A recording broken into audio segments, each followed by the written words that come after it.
जो धन गुरु ग्रंथ साहिब पातशाह जी की पावन बाणी दियाँ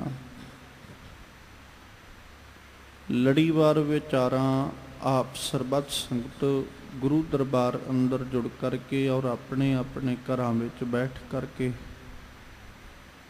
इस पावन स्थान तो सरवण करदियां हो ਉਹ ਚੱਲ ਰਹੀਆਂ ਲੜੀਵਾਰ ਗੁਰਬਾਣੀ ਵਿਚਾਰਾਂ ਨਾਲ ਸਾਂਝ ਪਾਈਏ।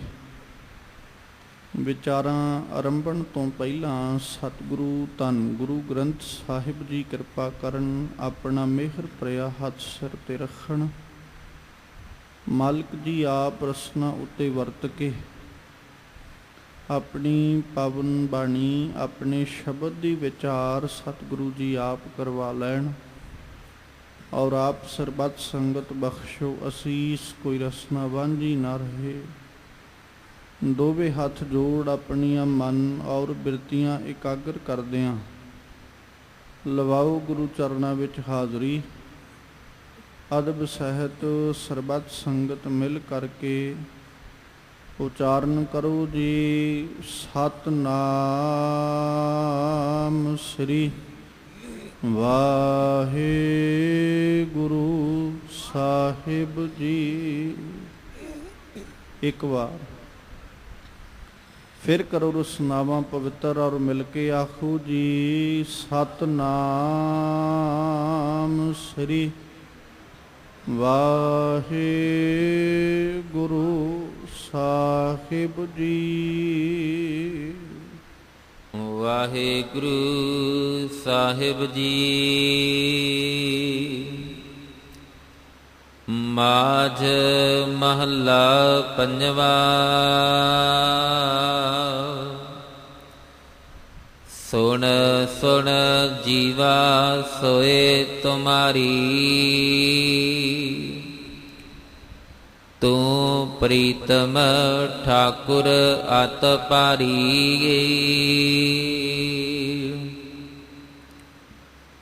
तुमरे करतब तुम ही जानहो, तुमरी ओट गोपाला जियो।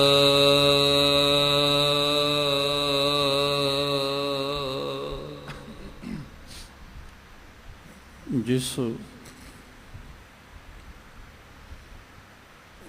पावन शब्द का पाठ आप संगत ने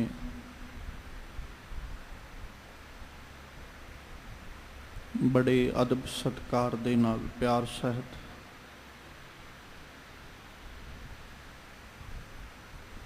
मानयोग भाई साहब होरां पासों सरवण कीता है।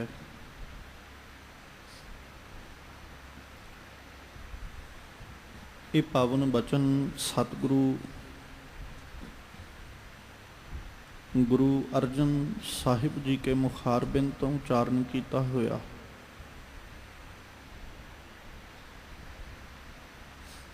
माझ राग दे अंदर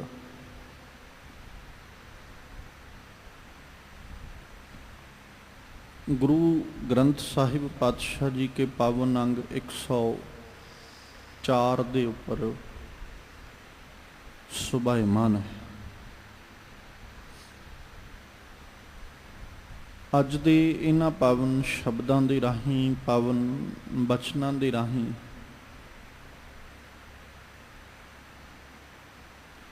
सतगुरु जी अकाल पुरख परमेश्वर जी के गुणां नूं गाउण दी और रब जी के गुणां दी वडियाई करन दी बात कर रहे।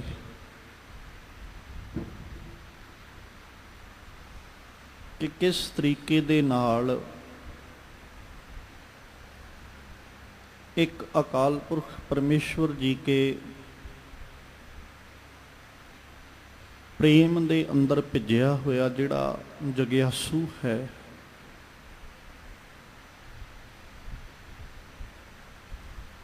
किवें प्रभु दे प्रेम तो वारने जांदा है, कुर्बान जांदा है। ਔਰ ਕਿਸ ਤਰੀਕੇ ਦੇ ਨਾਲ ਉਹ ਆਪਣਾ ਆਪਾ ਉਸ ਮਾਲਕ ਤੋਂ ਕੁਰਬਾਨ ਕਰਦਾ ਹੈ।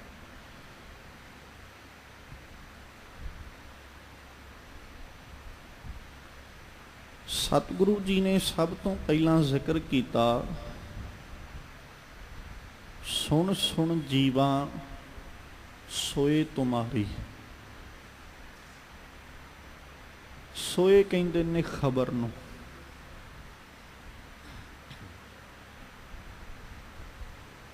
ਜੇ ਤੇ ਅਖਰੀ ਅਰਥ ਕਰੀਏ ਤੇ ਅਖਰੀ ਅਰਥ ਨੇ ਵੀ ਮੈਂ ਸੁਣ ਸੁਣ ਕੇ ਜਿਉਣਾ ਹਾਂ ਰੱਬਾ ਤੇਰੀ ਖਬਰ।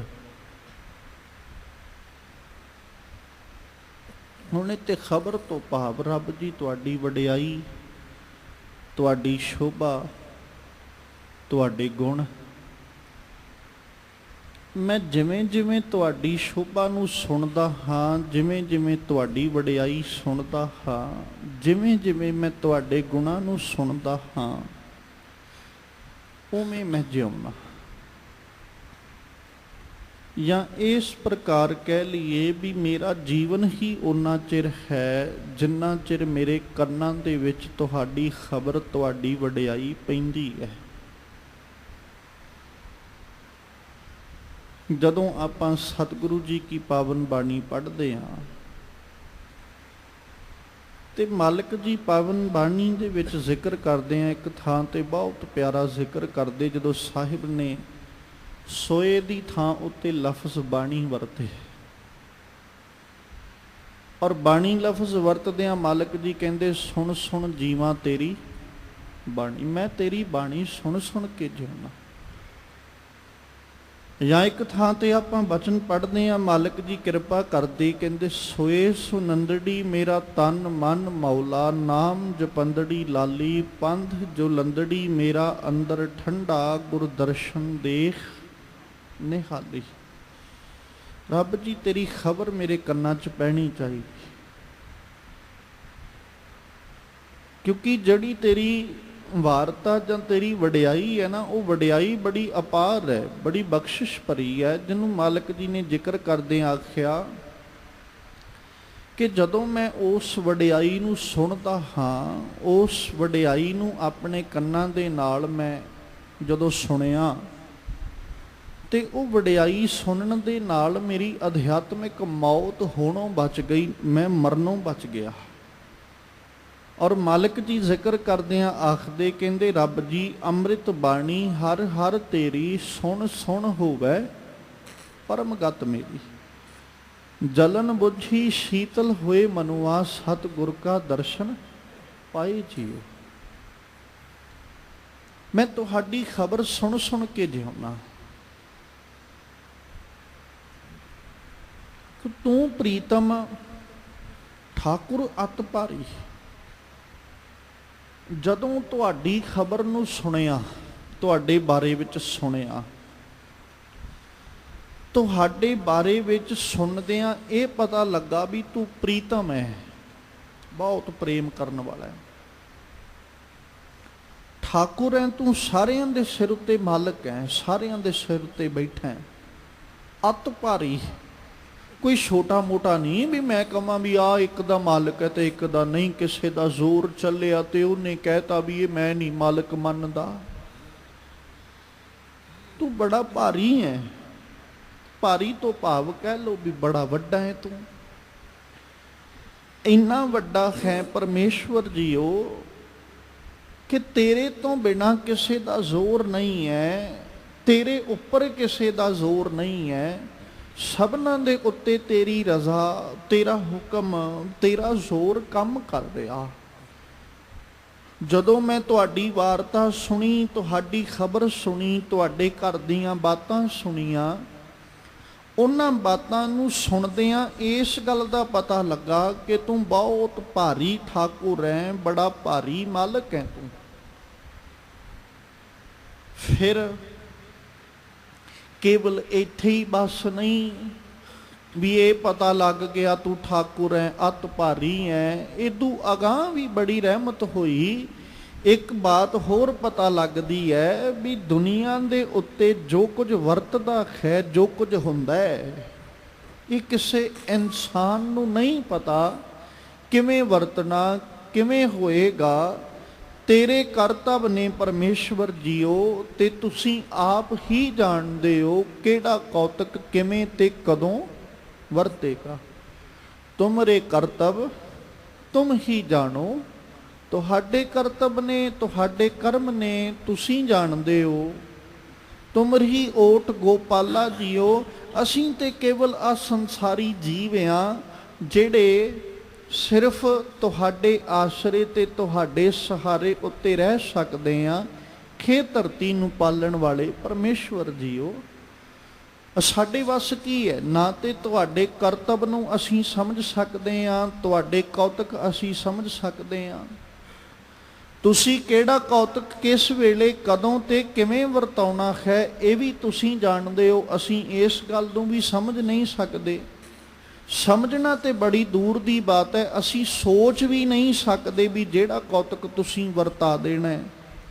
ਜੇ ਇਨਸਾਨ ਦੀ ਮਤ ਜਾਂ ਇਨਸਾਨ ਦੀ ਸਮਝ ਜਾਂ ਇਨਸਾਨ ਦੀ ਬੁੱਧੀ ਪਰਮੇਸ਼ਵਰ ਜੀ ਕੇ ਕਰਤਵਾਂ ਨੂੰ ਸਮਝ ਸਕਦੀ ਹੋਵੇ ਜਾਂ ਪਰਮੇਸ਼ਵਰ ਜੀ ਕੇ ਕੌਤਕਾਂ ਨੂੰ ਜਾਣ ਸਕਦੀ ਹੋਵੇ, ਤੇ ਇਨਸਾਨੀ ਬਿਰਤੀ ਜਿਹੜੇ ਖਿਆਲੀ ਪਲਾਓ ਤਿਆਰ ਕਰਦੀ ਹੈ, ਆਪਣੇ ਖਿਆਲ ਦੇ ਵਿੱਚ ਹੀ ਇੱਕ ਖਿਆਲੀ ਦੁਨੀਆ ਤਿਆਰ ਕਰਦੀ ਹੈ, ਕਿ ਉਹ ਇਨਸਾਨੀ ਜੀਵਨ ਉਸ ਦੁਨੀਆ ਨੂੰ ਤਿਆਰ ਕਰੇਗਾ? ਨਹੀਂ। ਜੇ ਆਪਾਂ ਰੱਬ ਜੀ ਕੇ ਕਰਤੱਵ ਸਮਝ ਲਈਏ, ਰੱਬ ਜੀ ਕੇ ਕੌਤਕ ਜਾਣ ਲਈਏ, ਫਿਰ ਜਿਹੜੇ ਨਿਤਾ ਪ੍ਰਤੀ ਅਸੀਂ ਆਪਣੇ ਖਿਆਲਾਂ ਦੇ ਆਧਾਰ ਉੱਤੇ ਜਿਉਂਦੇ ਆ, ਉਹ ਆਧਾਰ ਸਾਡੇ ਕੋਲ ਨਹੀਂ ਹੋਏਗਾ, ਉਹ ਸਾਡੇ ਕੋਲ ਖਿਆਲਾਤ ਨਹੀਂ ਹੋਣਗੇ, ਕਿਉਂਕਿ ਉਸ ਵਕਤ ਸਾਨੂੰ ਉਹ ਹਰ ਕੌਤਕ ਤੇ ਹਰ ਕਰਤੱਵ ਦਾ ਪਤਾ ਲੱਗੇਗਾ ਜਿਹੜਾ ਅਕਾਲ ਪੁਰਖ ਪਰਮੇਸ਼ਵਰ ਜੀ ਨੇ ਵਰਤਾਉਣਾ। ਫਿਰ ਸਾਨੂੰ ਇਹ ਵੀ ਪਤਾ ਹੋਏਗਾ ਵੀ ਸਾਡਾ ਕਾਰਜ ਅਸੀਂ ਜੋ ਕਰਨਾ ਹੈ ਇਹ ਬਣੇਗਾ ਨਹੀਂ ਬਣੇਗਾ, ਇਹ ਕਾਰਜ ਸਵਰੇਗਾ ਨਹੀਂ ਸਵਰੇਗਾ, ਜਾਂ ਜਿੰਨਾ ਪਾਸਾਰਾ ਮੈਂ ਸੋਚ ਕੇ ਬੈਠਾ ਕਿ ਉਹਨਾਂ ਪਾਸਾਰਾ ਮੇਰਾ ਹੋ ਸਕਦਾ ਹੈ ਨਹੀਂ। ਸਿਰਫ ਇਨਸਾਨ ਜੋ ਖਿਆਲਾਤ ਬਣਾ ਲੈਂਦਾ ਨਾ, ਉਹਨਾਂ ਖਿਆਲਾਤਾਂ ਦੇ ਆਧਾਰ ਉੱਤੇ ਜੀਵਤ ਹੈ, ਜਿਉਂਦਾ ਹੈ। ਅਸੀਂ ਅਕਾਲ ਪੁਰਖ ਪਰਮੇਸ਼ਵਰ ਜੀ ਕੇ ਕੌਤਕ ਤੇ ਕਰਤੱਵ ਕਦੇ ਸਮਝ ਨਹੀਂ ਸਕਦੇ, ਕਦੇ ਵੀ ਜਾਣ ਨਹੀਂ ਸਕਦੇ। ਉਹ ਪਰਮੇਸ਼ਵਰ ਹੈ ਜਿਹਦੇ ਬਾਰੇ ਵਿੱਚ ਜ਼ਿਕਰ ਕਰਦੇ ਹਾਂ, ਪਰਮੇਸ਼ਵਰ ਜੀ ਦੀ ਵਡਿਆਈ ਕਰਦੇ ਹਾਂ। ਧੰਨ ਗੁਰੂ ਨਾਨਕ ਸਾਹਿਬ ਆਖਦੇ, ਅੰਤ ਨ ਜਾਪੈ ਕਿਆ ਮਨ ਮੰਤ। ਅਸੀਂ ਨਿਤਾ ਪ੍ਰਤੀ ਵੀ ਜੇ ਕੋਸ਼ਿਸ਼ ਕਰੀਏ, ਯਤਨ ਕਰੀਏ, ਤੇ ਕਦੇ ਵੀ ਉਸ ਪਰਮੇਸ਼ਵਰ ਦੇ ਮਨ ਵਿੱਚ ਕੀ ਚੱਲ ਰਿਹਾ ਹੈ ਜਾਂ ਉਹਦੇ ਅੰਦਰ ਉਹਨੇ ਕਿਹੜਾ ਕੌਤਕ ਜਾਂ ਕਿਹੜਾ ਕਰਤੱਵ ਵਰਤਾਉਣਾ ਹੈ, ਅਸੀਂ ਕਦੇ ਵੀ ਉਸ ਨੂੰ ਸਮਝ ਨਹੀਂ ਸਕਦੇ, ਕਦੇ ਜਾਣ ਨਹੀਂ ਸਕਦੇ। ਜਿਹਨੂੰ ਜਦੋਂ ਭਗਤ ਕਬੀਰ ਸਾਹਿਬ ਜੀ ਨੇ ਜ਼ਿਕਰ ਕੀਤਾ ਤੇ ਉਹ ਆਖਦੇ, ਕਹਿੰਦੇ ਵੀ ਮੈਂ ਚਿਤਵਿਆ ਤੇ ਬਹੁਤ ਕੁਝ ਸੀ, ਪਰ ਮੇਰੇ ਚਿਤਵੇ ਹੋਏ ਦਾ ਕੁਝ ਨਹੀਂ ਬਣਿਆ, ਕੁਝ ਸਵਰਿਆ ਨਹੀਂ।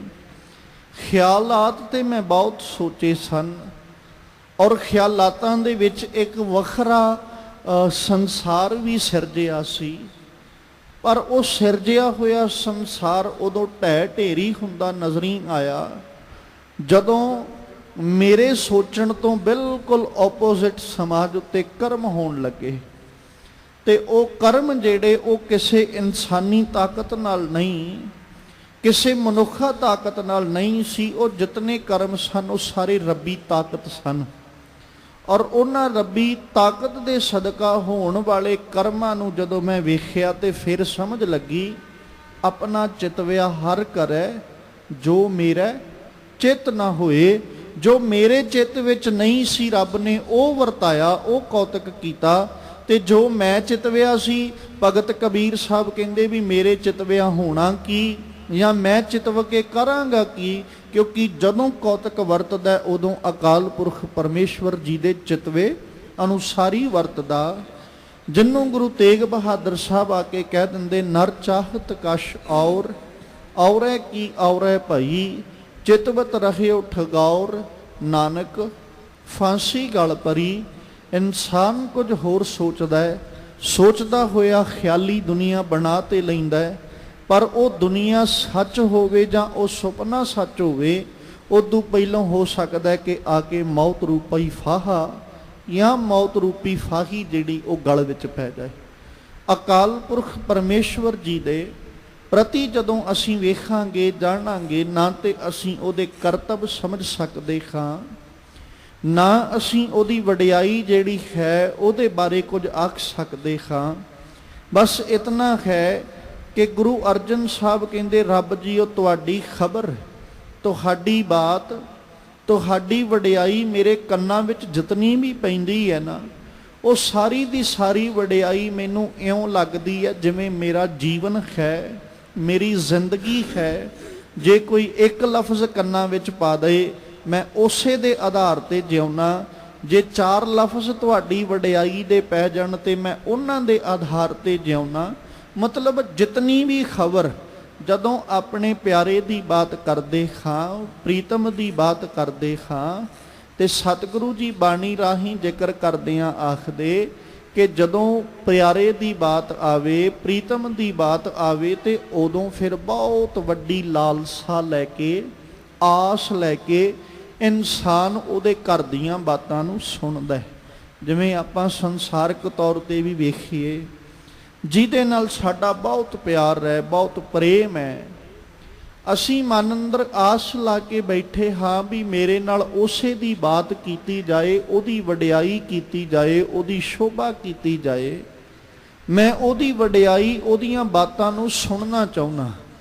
ਇਸੇ ਕਰਕੇ ਸਤਿਗੁਰੂ ਜੀ ਨੇ ਬਾਣੀ 'ਚ ਜਦੋਂ ਜ਼ਿਕਰ ਕੀਤਾ ਨਾ, ਤੇ ਮਾਲਕ ਪਾਤਸ਼ਾਹ ਦੀ ਜ਼ਿਕਰ ਕਰਦਿਆਂ ਆਖਦੇ, ਕਹਿੰਦੇ ਜਿਹੜਾ ਵੀ ਅਕਾਲ ਪੁਰਖ ਪਰਮੇਸ਼ਵਰ ਜੀ ਕੀ ਵਡਿਆਈ ਸ਼ੋਭਾ ਮੇਰੇ ਕੰਨਾਂ ਵਿੱਚ ਪਾਉਂਦਾ ਹੈ, ਜਿਹੜਾ ਵੀ ਆ ਕੇ ਰੱਬ ਜੀ ਕੀ ਵਡਿਆਈ ਮੇਰੇ ਕੋਲ ਕਰਦਾ ਹੈ, ਮੈਨੂੰ ਇਉਂ ਮਹਿਸੂਸ ਹੁੰਦਾ ਹੈ ਵੀ ਜਿਵੇਂ ਉਹ ਮੇਰਾ ਬਹੁਤ ਵੱਡਾ ਸਖਾ, ਬਹੁਤ ਪਿਆਰਾ ਹੈ, ਮੇਰਾ ਵੀਰ ਹੈ, ਮੇਰਾ ਭਾਈ ਹੈ, ਜਿਨਨੇ ਆ ਕੇ ਮੈਨੂੰ ਅਕਾਲ ਪੁਰਖ ਪਰਮੇਸ਼ਵਰ ਜੀ ਕੀ ਵਡਿਆਈ ਤੇ ਉਹਦੀ ਬਾਤ ਸੁਣਾਈ, ਉਹਦੀ ਵਾਰਤਾ ਸੁਣਾਈ, ਜਿਹਨੂੰ ਸਤਿਗੁਰੂ ਜੀ ਜ਼ਿਕਰ ਕਰਦਿਆਂ ਆਖਦੇ ਕਿ ਉਹ ਪਰਮੇਸ਼ਵਰ ਜੀ ਦੀਆਂ ਬਾਤਾਂ ਕਰਨ ਵਾਲਾ, ਸੋ ਪਿਆਰਾ ਪ੍ਰੀਤਮ ਦੀ ਸ਼ੋਭਾ ਕਰਨ ਵਾਲਾ, ਜਿਨਨੇ ਆ ਕਰਕੇ ਉਹਦੀ ਵਡਿਆਈ ਤੇ ਸ਼ੋਭਾ ਕੀਤੀ।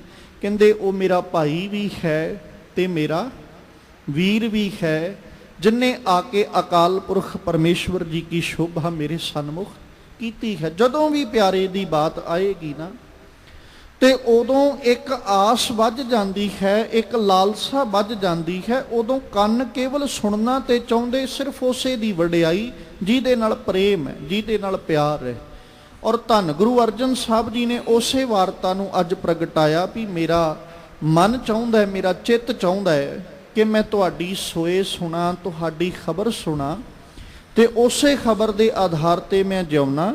ਤੁਹਾਡੀ ਖਬਰ ਸੁਣ ਕੇ ਪਤਾ ਲੱਗਾ ਤੁਸੀਂ ਮਾਲਕ ਸਾਡੇ ਸਭਨਾਂ ਦੇ ਹੋ, ਤੁਹਾਡੇ ਬਾਰੇ ਸੁਣ ਕੇ ਪਤਾ ਲੱਗਾ ਬਹੁਤ ਭਾਰੀ ਬੜੀ ਵੱਡੀ ਤਾਕਤ ਦੇ ਮਾਲਕ ਹੋ। ਤੁਹਾਡੀ ਜਦੋਂ ਵਡਿਆਈ ਨੂੰ ਸੁਣਿਆ ਤੇ ਫਿਰ ਸਮਝ ਲੱਗਾ ਵੀ ਰੱਬ ਜੀ ਤੇਰੇ ਬਾਰੇ ਤੂੰ ਹੀ ਜਾਣਦਾ ਹੈ, ਤੇਰੇ ਤੋਂ ਬਿਨਾਂ ਤੇਰੇ ਬਾਰੇ ਨਾ ਕੋਈ ਜਾਣਦਾ ਤੇ ਨਾ ਹੀ ਕਦੇ ਸਮਝ ਸਕਦਾ ਹੈ।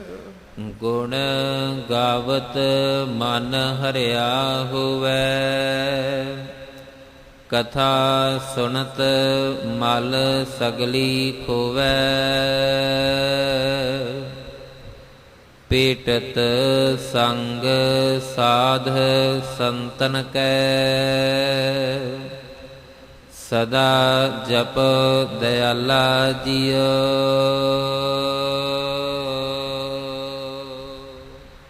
ਗੁਣ ਗਾਵਤ ਮਨ ਹਰਿਆ ਹੋਵੇ।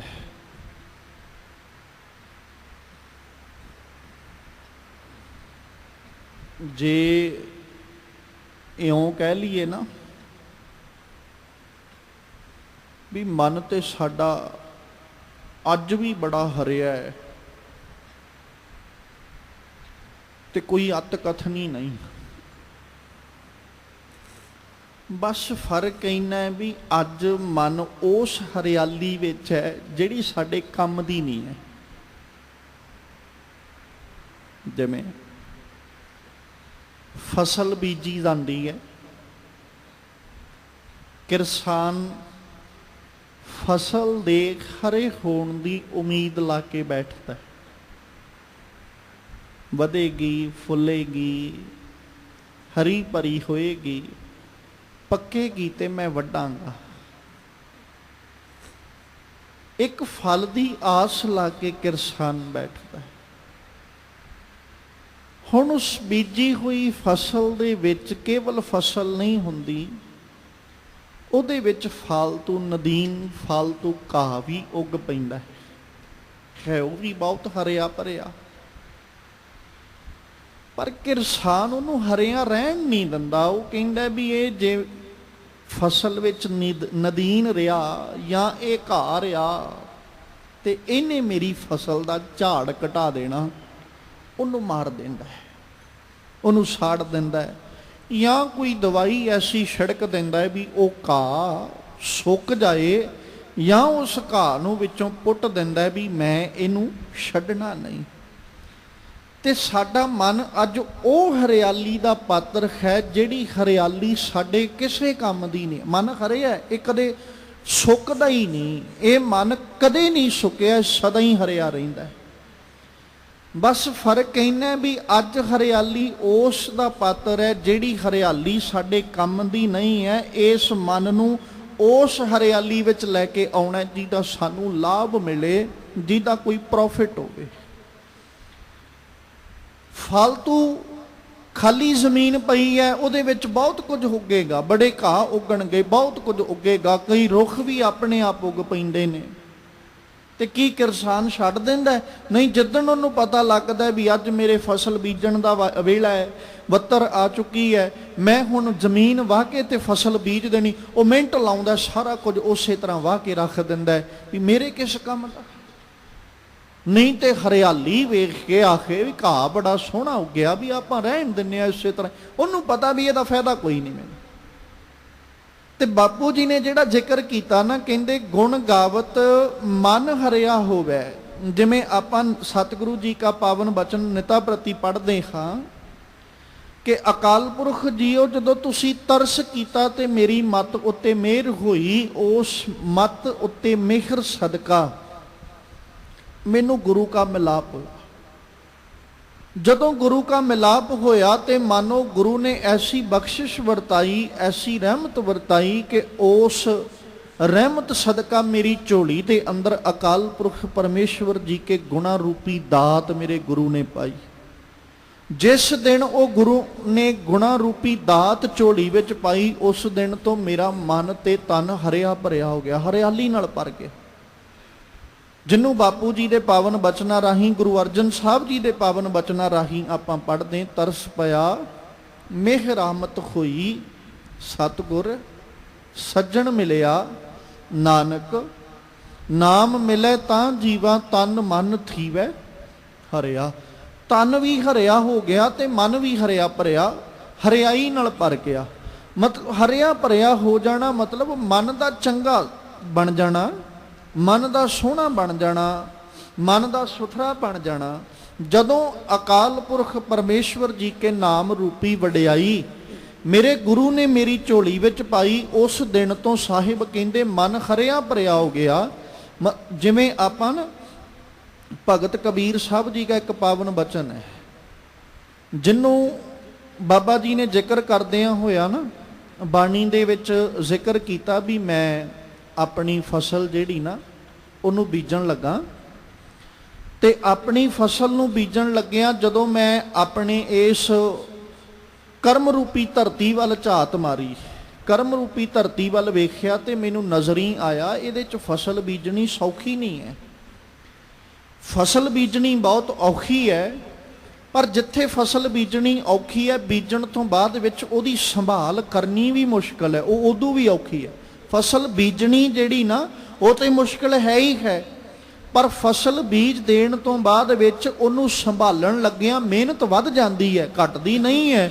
ਵੀ ਇਨਸਾਨ ਵੀ ਫਸਲ ਬੀਜ ਲਈ ਹੈ, ਹੁਣ ਬੀਜਣ ਤੋਂ ਬਾਅਦ 'ਚ ਵਿਹਲਾ ਸਮਾਂ ਜਿਹੜਾ ਉਹ ਖਾਲੀ ਹੈ, ਵਿਹਲਾ ਹੀ ਹੈ, ਨਹੀਂ। ਬੀਜਣ ਤੋਂ ਬਾਅਦ ਵਿੱਚ ਫਸਲ ਦੇ ਪੁੰਗਰਨ ਤੋਂ ਬਾਅਦ ਚਿੰਤਾ ਹੋਰ ਵੱਧ ਜਾਂਦੀ ਹੈ, ਕਿਤੇ ਕਿਸੇ ਕਾਰਨ ਕਰਕੇ ਫਸਲ ਸੁੱਕ ਨਾ ਜਾਏ ਜਾਂ ਕੋਈ ਇਹਦੇ ਵਿੱਚ ਫਾਲਤੂ ਪਦਾਰਥ ਨਾ ਉੱਗ ਖੜੋਵੇ।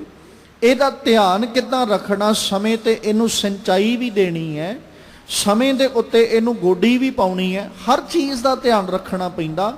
ਫਿਰ ਕਿਤੇ ਜਾ ਕੇ ਇਹ ਫਸਲ ਜਿਹੜੀ ਉਹ ਉੱਗਦੀ ਹੈ, ਫਿਰ ਫਸਲ ਉੱਗਦੀ ਹੈ, ਪੁੰਗਰਦੀ ਹੈ, ਫਿਰ ਫਲ ਪੈਂਦਾ, ਫਿਰ ਪੱਕਦਾ ਹੈ, ਫਿਰ ਕਿਤੇ ਜਾ ਕੇ ਕਿੰਨੇ ਲੰਮੇ ਸਮੇਂ ਬਾਅਦ ਉਹ ਆਸਾਵਾਂ ਜਿਹੜੀਆਂ ਆਸਾਵਾਂ ਇੱਕ ਕਿਸਾਨ ਬੀਜ ਪਾਉਣ ਲੱਗਿਆਂ ਲਾ ਲੈਂਦਾ ਨਾ, ਉਹ ਆਸਾਵਾਂ ਨੂੰ ਬੂਰ ਪੈਂਦਾ ਤੇ ਉਹ ਫਲ ਰੂਪ ਵਜੋਂ ਫਿਰ ਫਸਲ ਮਿਲਦੀ ਹੈ।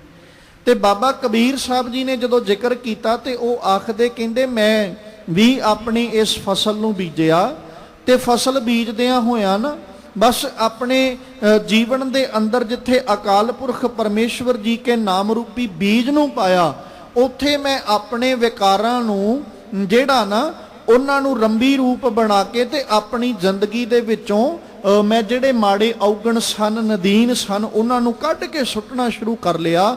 ਕਾਮ ਕ੍ਰੋਧ ਰੂਪੀ ਮੈਂ ਬਸੋਲੇ ਬਣਾ ਲਏ, ਜਿਨ੍ਹਾਂ ਦੇ ਨਾਲ ਹੁਣ ਮੈਂ ਆਪਣੀ ਬੀਜੀ ਹੋਈ ਫਸਲ ਜਿਹੜੀ ਨਾ ਇਹਦੀ ਰਖਵਾਲੀ ਕਰਦਾ। ਕਾਮ ਕ੍ਰੋਧ ਦੋਏ ਕਰੋ ਬਸੋਲੇ, ਗੋਡੋ ਧਰਤੀ ਭਾਈ। ਇਹ ਧਰਤੀ ਹੁਣ ਉਹਨਾਂ ਦੇ ਆਧਾਰ ਉੱਤੇ ਮੈਂ ਗੋਡ ਰਿਹਾ, ਤਾਂ ਜੋ ਜਿਹੜਾ ਅੰਦਰ ਨਾਮ ਰੂਪੀ ਬੀਜ ਪਾਇਆ ਉਹ ਹਰਿਆ ਭਰਿਆ ਰਵੇ ਤੇ ਉਹ ਬੀਜ ਸਦਕਾ ਮੇਰਾ ਮਨ ਤੇ ਤਨ ਵੀ ਹਰਿਆ ਭਰਿਆ ਰਹੇ। ਸੁਣ ਕੇ ਜਿੱਥੇ ਅਕਾਲ ਪੁਰਖ ਪਰਮੇਸ਼ਵਰ ਜੀ ਕੀ ਵਡਿਆਈ ਨੂੰ ਜਿਉਂਦੇ ਹਾਂ, ਉੱਥੇ ਧੰਨ ਗੁਰੂ ਅਰਜਨ ਸਾਹਿਬ ਆਖਦੇ ਕਿ ਮੈਂ ਉਹਦੇ ਗੁਣ ਗਾਉਂਦਿਆਂ ਹੋਇਆਂ ਮੇਰਾ ਮਨ ਤੇ ਤਨ ਵੀ ਹਰਿਆ ਭਰਿਆ। ਫਿਰ ਕਥਾ ਸੁਨਤ, ਹੁਣ ਕਥਾ ਤੋਂ ਭਾਵ ਵਡਿਆਈ, ਰੱਬ ਜੀ ਕੀ ਸ਼ੋਭਾ, ਉਹ ਕਿਸੇ ਰੂਪ ਵਿੱਚ ਹੋ ਸਕਦੀ, ਉਹ ਕਾਵ ਰੂਪ ਵਿੱਚ ਹੋ ਸਕਦੀ ਹੈ, ਵਿਚਾਰ ਰੂਪ ਵਿੱਚ ਹੋ ਸਕਦੀ ਹੈ, ਕੀਰਤਨ ਰੂਪ ਵਿੱਚ ਹੋ ਸਕਦੀ, ਸਿਰਫ ਉਹਦੀ ਵਡਿਆਈ ਹੈ ਗੱਲ। ਕਥਾ ਤੋਂ ਭਾਵ ਇਹ ਨਹੀਂ ਹੈ ਵੀ ਅਸੀਂ ਜਦੋਂ ਵਿਚਾਰ ਕਰ ਰਹੇ ਹਾਂ ਤੇ ਅਸੀਂ ਉਹਨੂੰ ਕਥਾ ਕਹਿ ਦਿੱਤਾ ਹੈ। ਕਥਾ ਤੋਂ ਭਾਵ ਰੱਬ ਜੀ ਦੇ ਗੁਣਾਂ ਨੂੰ ਗਾਉਣਾ, ਵਡਿਆਈ ਉਹ ਕਿਸੇ ਰੂਪ। ਸੁਣਨੀ ਤੇ ਰੱਬ ਦੀ ਸ਼ੋਭਾ ਹੀ ਹੈ ਨਾ, ਵਡਿਆਈ ਸੁਣਨੀ। ਜੇ ਅਸੀਂ ਕੀਰਤਨ ਰੂਪ ਵਿੱਚੋਂ ਵਜੋਂ ਸੁਣ ਰਹੇ ਹਾਂ ਤੇ ਉਹ ਕੀ ਹੈ ਤੇ ਰੱਬ ਦੀਆਂ ਹੀ ਬਾਤਾਂ ਨਾ। ਤੇ ਜਾਂ ਕਾਵ ਰੂਪ ਵਿੱਚ, ਕਵਿਤਾ ਰੂਪ ਵਿੱਚ ਕਹਿ ਲਈਏ ਜੇ ਸੁਣ ਰਹੇ ਹਾਂ ਤੇ ਕੀ ਸੁਣ ਰਹੇ, ਰੱਬ ਜੀ ਦੀ ਵਡਿਆਈ। ਗੱਲ ਤੇ ਹੈ ਵੀ ਮੇਰੇ ਕੰਨਾਂ ਵਿੱਚ ਰੱਬ ਜੀ ਦੀ ਸ਼ੋਭਾ ਪੈਣੀ ਚਾਹੀਦੀ ਹੈ, ਰੱਬ ਜੀ ਦੀ ਵਡਿਆਈ ਪੈਣੀ ਚਾਹੀਦੀ ਹੈ। ਤੇ ਸਾਹਿਬ ਕਹਿੰਦੇ ਜਦੋਂ ਮੈਂ ਰੱਬ ਜੀ ਦੀ ਕਥਾ ਸੁਣਤ, ਵਡਿਆਈ ਸੁਣੀ, ਵਿਚਾਰ ਨੂੰ ਸੁਣਿਆ, ਕੀਰਤੀ ਨੂੰ ਸੁਣਿਆ, ਤੇ ਹੋਇਆ ਕਿ ਮਲ ਸਗਲੀ ਖੋ ਗਏ, ਸਾਰੀ ਮੈਲ ਲੱਥ ਗਈ। ਬਸ ਇਉਂ ਕਹਿ ਲੋ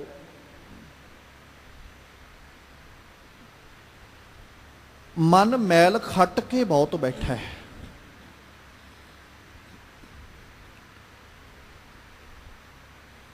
ਇੰਨੀ ਕੁ ਮੈਲ ਖੱਟ ਚੁੱਕਾ ਵੀ ਹੁਣ ਪਛਾਣ ਨਹੀਂ ਹੈ ਵੀ ਕਾਲੇ ਰੰਗ ਦਾ ਹੈ ਕਿ ਸਫੇਦ ਦਾ ਹੈ, ਪਰ ਇੰਨਾ ਕੁ ਗੰਦਲਾ ਹੋ ਚੁੱਕਾ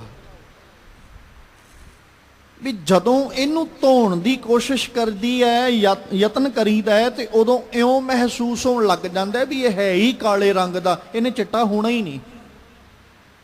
ਜਦੋਂ ਵੀ ਕਿਤੇ ਮਨ ਨੂੰ ਧੋਣ ਦਾ ਯਤਨ ਕਰੀਏ, ਕੋਸ਼ਿਸ਼ ਕਰੀਏ, ਹਾਂ ਜਦੋਂ ਸਫੇਦ ਵਸਤਰ ਹੋਵੇ ਤੇ ਇਨਸਾਨ ਯਤਨ ਕਰਦਾ ਹੈ ਵੀ ਇਹ ਸਾਫ਼ ਹੋ ਜਾਏਗਾ, ਕੋਸ਼ਿਸ਼ ਕਰਾਂ ਮੈਂ ਇਹਦੀ ਮੈਲ ਲਾ ਦਿਆਂ। ਤੇ ਜਦੋਂ ਹੋਵੇ ਹੀ ਕਾਲੇ ਰੰਗ ਦਾ ਵਸਤਰ, ਹੁਣ ਇਨਸਾਨ ਕੀ ਸੋਚ ਕੇ ਬੈਠੇ ਵੀ ਮੈਂ ਇਹਨੂੰ ਚਿੱਟਾ ਕਰਨਾ, ਉਹਨੂੰ ਚਿੱਟਾ ਕਿੱਦਾਂ ਕਰ ਲੇਗਾ, ਜਿਹੜਾ ਹੈ ਹੀ ਕਾਲੇ ਰੰਗ ਦਾ ਉਹਨੂੰ ਚਿੱਟਿਆਂ ਕੀ ਕਰਨਾ। ਮਨ ਹੈ ਤੇ ਸਫੇਦ, ਇਹਦੇ ਚ ਕੋਈ ਅਤਕਥਨੀ ਨਹੀਂ ਹੈ। ਮਨ ਹੈ ਰੱਬੀ ਰੂਪ ਹੀ ਹੈ ਨਾ, ਰੱਬੀ ਜੋਤ ਹੀ ਹੈ।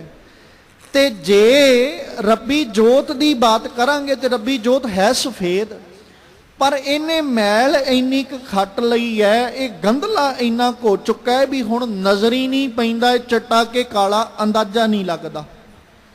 ਉਹ ਜਦੋਂ ਉਹਨੂੰ ਧੋਣ ਦੀ ਬਾਤ ਕਰਦੇ ਹੋ ਉਦੋਂ ਇਉਂ ਮਹਿਸੂਸ ਹੋਣ ਲੱਗ ਜਾਂਦਾ ਵੀ ਇਹ ਤੇ ਹੈ ਹੀ ਕਾਲਾ। ਫਿਰ ਬੰਦਾ ਥੱਕ ਹਾਰ ਕੇ ਛੱਡ ਦਿੰਦਾ ਵੀ ਕਾਹਨੂੰ ਸਮਾਂ ਕਰਾਂ, ਜਿਹੜਾ ਹੈ ਹੀ ਕਾਲਾ ਮੈਂ ਉਹਨੂੰ ਚਿੱਟਾ ਕੀ ਕਰ ਲਾਂਗਾ, ਫਿਰ ਛੱਡ ਦਿੰਦਾ।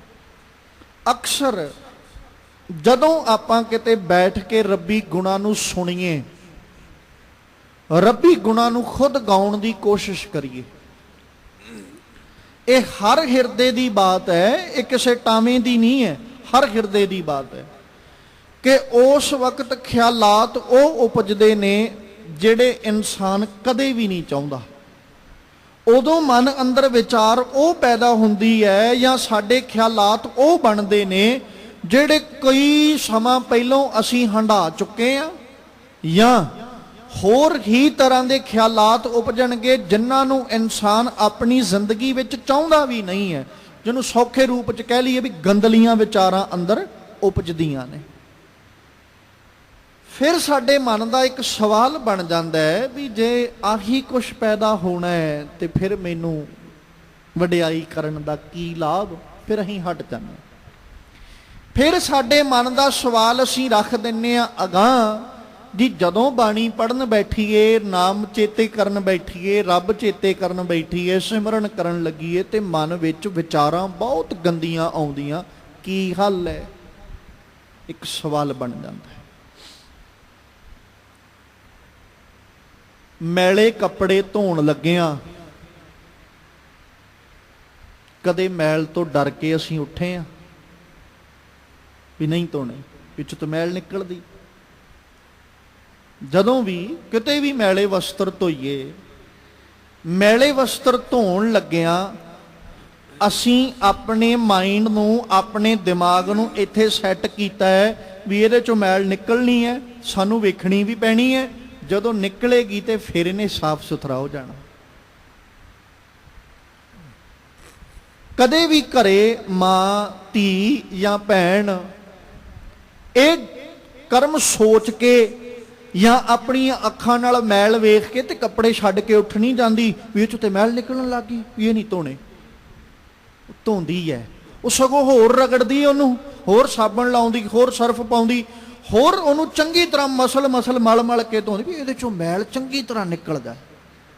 ਬਸ ਇਹੀ ਹਾਲਾਤ ਸਾਡੇ ਮਨ ਦੇ ਨੇ, ਜਿੰਨੇ ਇੰਨੇ ਲੰਮੇ ਅਰਸੇ ਦੀ ਮੈਲ ਇਕੱਠੀ ਕੀਤੀ, ਜਦੋਂ ਧੋਵਾਂਗੇ ਮੈਲ ਤੇ ਨਿਕਲਣੀ ਹੈ, ਨਜ਼ਰੀ ਵੀ ਆਏਗੀ। ਬਸ ਅਸੀਂ ਉਹ ਮੈਲ ਵੇਖ ਕੇ ਉੱਠ ਜਾਈਦਾ ਵੀ ਆਹ ਖਿਆਲਾਤ ਉਪਜਣ ਲੱਗ ਪਏ। ਉਹ ਖਿਆਲਾਤ ਉਪਜੇ ਨਹੀਂ, ਹੁਣ ਮਨ ਵਿੱਚੋਂ ਉਹ ਗੰਦਗੀ ਨਿਕਲ ਰਹੀ ਹੈ, ਗੰਦਲਾਪਣ ਨਿਕਲ ਰਿਹਾ। ਖਿਆਲ ਰੱਖਿਓ, ਸਾਡੇ ਜੀਵਨਾਂ ਅੰਦਰ ਨਾ ਇਹ ਕੋਈ ਵੀ ਵਾਰਤਾ ਹੋਵੇ ਜਿਹੜੀ ਸਾਨੂੰ ਪਤਾ ਹੈ, ਉਹਨਾਂ ਚਿਰ ਉਹ ਸਾਡੇ ਅੰਦਰ ਸਾਨੂੰ ਟੁੰਬਦੀ ਰਹਿੰਦੀ ਹੈ, ਸਾਨੂੰ ਉਹਨਾਂ ਚਿਰ ਉਹ ਵਾਰਤਾ ਤੰਗ ਕਰਦੀ ਹੈ ਜਿੰਨਾ ਚਿਰ ਅਸੀਂ ਉਹ ਵਾਰਤਾ ਕਿਸੇ ਨਾਲ ਸਾਂਝਿਆਂ ਨਹੀਂ ਕਰ ਲੈਂਦੇ। ਜੇ ਅਸੀਂ ਉਹ ਸਾਂਝਿਆਂ ਨਹੀਂ ਕਰਦੇ, ਕਈ ਵਾਰ ਇਨਸਾਨ ਆਪਣੀ ਉਸੇ ਵਾਰਤਾ, ਉਸੇ ਚਿੰਤਾ ਕਰਕੇ ਇੰਨਾ ਕੁ ਜ਼ਿਆਦਾ ਚਿੰਤਤ ਹੋ ਜਾਂਦਾ ਕਿ ਡਿਪਰੈਸ਼ਨ ਵਿੱਚ ਚਲੇ ਜਾਂਦਾ ਹੈ। ਕਾਰਨ ਵੀ ਆਪਣੇ ਵਿਚਾਰ ਕਿਸੇ ਨਾਲ ਸਾਂਝੇ ਨਹੀਂ ਕੀਤੇ। ਜੇ ਉਹੀ ਵਿਚਾਰ ਕਿਸੇ ਨਾਲ ਸਾਂਝੇ ਕਰ ਲਏ ਜਾਣ, ਇਨਸਾਨ ਦੀ ਚਿੰਤਾ ਵੀ ਮੁੱਕ ਜਾਂਦੀ ਹੈ, ਚਿੰਤਾ ਤੋਂ ਬਚ ਵੀ ਜਾਂਦਾ ਹੈ ਤੇ ਡਿਪਰੈਸ਼ਨ ਵਾਲੇ ਪਾਸੇ ਜਾਣ ਤੋਂ ਵੀ ਬਚ ਜਾਂਦਾ ਹੈ। ਜੇ ਉਹੀ ਵਿਚਾਰ ਆਪਣੇ ਅੰਦਰ ਰੱਖ ਲਏ, ਚਿੰਤਾ ਰੋਗ ਉਪਜਿਆ, ਚਿੰਤਾ ਦੇ ਨਾਲ ਨਾਲ ਸਰੀਰ ਨੂੰ ਹੋਰ ਕਈ ਤਰ੍ਹਾਂ ਦੇ ਰੋਗ ਇਨਸਾਨ ਲਾ ਬੈਠਦਾ। ਇਹ ਸਿਰਫ ਇੱਕੋ ਵਿਚਾਰ ਜੇ ਉਹੀ ਕਿਸੇ ਨਾਲ ਸਾਂਝੀ ਕਰ ਲਏ, ਮਨ ਆਪਦਾ ਵੀ ਹਲਕਾ ਹੋ ਜਾਂਦਾ ਹੈ, ਅਗਾਂਹ ਤੋਂ ਸੋਝੀ ਵੀ ਮਿਲ ਜਾਂਦੀ, ਸੁਚੇਤਤਾ ਵੀ ਮਿਲ ਜਾਂਦੀ ਹੈ, ਤੇ ਦੂਜਾ ਜਿਹਦੇ ਨਾਲ ਸਾਂਝੀਆਂ ਕਰ ਰਿਹਾ ਅੱਗੋਂ ਕੋਈ ਨਾ ਕੋਈ ਗੁਣ ਝੋਲੀ ਵਿੱਚ ਉਹ ਵੀ ਪਾਉਂਦਾ ਹੈ ਵੀ ਸੱਜਣਾ ਤੂੰ ਏਦਾਂ ਨਹੀਂ, ਇਸ ਢੰਗ ਨਾਲ ਕਰ। ਇਨਸਾਨ ਸਮਝ ਜਾਂਦਾ ਹੈ। ਜੇ ਮਨ ਵਿਚਲੀਆਂ ਵਾਰਤਾਂ ਨਿਕਲ ਰਹੀਆਂ ਨੇ ਤੇ ਅਸੀਂ ਰੋਕਣੀਆਂ ਕਿਉਂ? ਆਪਣੇ ਗੁਰੂ ਕੋਲ ਬੈਠੇ ਆ, ਆਪਣੇ ਪਰਮੇਸ਼ਵਰ ਕੋਲ ਬੈਠੇ, ਇੰਨਾ ਭਰੋਸਾ ਰੱਖ ਕੇ ਬੈਠੀਏ ਵੀ ਰੱਬ ਜੀ ਮੇਰੇ ਮਨ ਦੀ ਹਾਲਤ ਤੈਨੂੰ ਪਤਾ ਹੈ। ਹੇ ਸਤਿਗੁਰੂ ਜੀਓ, ਮੈਂ ਤੁਹਾਡੇ ਕੋਲ ਬੈਠਾ, ਮੇਰੇ ਮਨ ਵਿੱਚ ਕੀ ਚੱਲ ਰਿਹਾ ਦੁਨੀਆ ਨਹੀਂ ਜਾਣਦੀ, ਸਿਰਫ ਤੂੰ ਜਾਣਦਾ। ਹੇ ਪਰਮੇਸ਼ਵਰ ਜੀਓ, ਮੇਰੇ ਮਨ ਦੀ ਅਵਸਥਾ ਮਾਨਸਿਕ ਤੌਰ ਤੇ ਕੀ ਹੈ, ਬਹੁਤ ਉੱਚੀ ਹੈ ਕਿ ਬੜੀ ਜ਼ਿਆਦਾ ਨੀਵੀਂ ਹੈ, ਸਿਰਫ ਤੈਨੂੰ ਪਤਾ, ਦੁਨੀਆ ਨਹੀਂ ਜਾਣਦੀ। ਤੇ ਜੇ ਮੇਰੇ ਮਨ ਵਿਚਲੀਆਂ ਗੰਦਲੀਆਂ ਵਿਚਾਰਾਂ ਨਿਕਲ ਵੀ ਰਹੀਆਂ ਨੇ ਤੇ ਮਾਲਕ ਜੀਓ ਇਹ ਵੀ ਤੂੰ ਜਾਣਦਾ, ਕੋਈ ਦੂਜਾ ਨਹੀਂ। ਤੇ ਮੈਂ ਭਰੋਸਾ ਰੱਖ ਕੇ ਬੈਠਾ, ਮੇਰਾ ਮਨ ਇੰਨਾ ਮੈਲਾ ਹੈ, ਇੰਨਾ ਗੰਦਲਾ ਹੈ ਕਿ ਸਤਿਗੁਰੂ ਜੀਓ ਜਦੋਂ ਤੁਹਾਨੂੰ ਚੇਤੇ ਕਰਾਂਗਾ, ਤੁਹਾਨੂੰ ਯਾਦ ਕਰਾਂਗਾ, ਇਹਦੇ ਚੋਂ ਗੰਦਗੀ ਨਿਕਲਣੀ ਹੈ, ਪਰ ਇੰਨਾ ਭਰੋਸਾ ਹੈ ਵੀ ਜਿੱਦਣ ਤੁਹਾਡੀ ਬਾਣੀ ਆਸਰੇ ਇਸ ਮਨ ਨੂੰ ਧੋਵਾਂਗਾ ਨਾ, ਉਦਣ ਇਹ ਸਾਫ਼ ਤੇ ਸੁਥਰਾ ਬਣ ਜਾਏਗਾ। ਡਰ ਕੇ ਉੱਠੀਏ ਨਾ, ਅਸੀਂ ਉਦੋਂ ਬੰਦਗੀ ਵਿੱਚ ਜੁੜੀਏ। ਮਨ ਜੋੜਨ ਵਾਸਤੇ ਤੇ ਅਸੀਂ ਬੈਠੇ ਆ, ਮਨ ਨੂੰ ਇਕਾਗਰ ਕਰਨ ਵਾਸਤੇ ਤੇ ਬਾਣੀ ਪੜ੍ਹਨ ਲੱਗੇ ਆ, ਮਨ ਨੂੰ ਇੱਕ ਥਾਂ ਉੱਤੇ ਟਿਕਾਉਣ ਵਾਸਤੇ ਤੇ ਰੱਬੀ ਚਿੰਤਨ ਵਿੱਚ ਜੁੜਨ ਲੱਗੇ ਆ। ਜੇ ਟੇਕੀ ਗਿਆ ਫਿਰ ਤੇ ਖੇਡ ਬਣ ਗਈ। ਜੇ ਮਨ ਦੀਆਂ ਵਿਚਾਰਾਂ ਮੁੱਕ ਜਾਣ ਫਿਰ ਤੇ ਪਰਮੇਸ਼ਵਰ ਨਾਲ ਪ੍ਰੇਮ ਪੈ ਗਿਆ, ਫਿਰ ਤੇ ਰੱਬੀ ਰੂਪ ਬਣ ਗਏ। ਬਸ ਉਹ ਮਨ ਦੀਆਂ ਵਿਚਾਰਾਂ ਰੋਕਣ ਵਾਸਤੇ ਤੇ ਅਸੀਂ ਆਸਰਾ ਲੈਣਾ, ਸਹਾਰਾ ਲੈਣਾ, ਆਧਾਰ ਲੈਣਾ ਵੀ ਉੱਤੋਂ ਅਸੀਂ ਚੰਗੀਆਂ ਵਿਚਾਰਾਂ ਪੜ੍ਹ ਰਹੇ ਆ। ਕਿਤੇ ਨਾ ਕਿਤੇ ਜਾ ਕੇ ਤੇ ਮਨ ਸੋਚੇਗਾ ਨਾ, ਉਹ ਮਨਾ ਪੜ੍ਹ ਤੂੰ ਕਿਹੜੀਆਂ ਵਿਚਾਰਾਂ ਰਿਹਾ, ਕਰਮ ਤੂੰ ਕਿਹੜੇ ਕਰ ਰਿਹਾ, ਸੋਚੀ ਕੀ ਕੁਝ ਜਾਣੈ। ਕਦੇ ਨਾ ਕਦੇ ਤੇ ਮਨ ਖਿਆਲ ਕਰਕੇ ਮਨ ਦੇ ਅੰਦਰ ਐਸੀ ਵਿਚਾਰ ਉਪਜੇਗੀ ਕਿ ਇਹ ਗੰਦਲੀਆਂ ਵਿਚਾਰਾਂ ਛੱਡ ਕੇ ਚੰਗੇ ਪਾਸੇ ਤੁਰੇਗਾ। ਪਰ ਜੇ ਅਸੀਂ ਗੰਦਲੀਆਂ ਵਿਚਾਰਾਂ ਵੇਖ ਕੇ ਛੱਡ ਦਈਏ ਤੇ ਕਿਹੜੀ ਮਨ ਦੀ ਇਕਾਗਰਤਾ।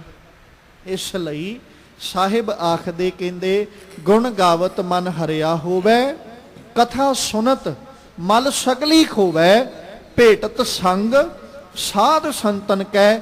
ਜਦੋਂ ਰੱਬੀ ਪਿਆਰਿਆਂ ਦਾ, ਗੁਰੂ ਜੀ ਕਾ ਮਿਲਾਪ ਹੋਇਆ, ਸਦਾ ਜਪੋਂ ਦਇਆਲਾ ਜੀਓ। ਕਹਿੰਦੇ ਹੁਣ ਮੈਂ ਦਿਨ ਰਾਤ ਹੇ ਦਇਆਲੂ ਪਰਮੇਸ਼ਵਰ ਜੀਓ ਤੁਹਾਨੂੰ ਜਪਦਾ ਹਾਂ।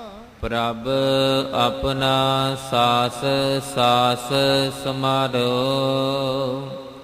ਇਹ ਮਤ ਗੁਰ ਪ੍ਰਸਾਦ ਮਨ ਧਾਰੋ। ਤੁਮਰੀ ਕਿਰਪਾ ਤੇ ਹੋਏ ਪ੍ਰਗਾਸਾ, ਸਰਬ ਮਇਆ ਪ੍ਰਤਪਾਲਾ ਜੀਓ।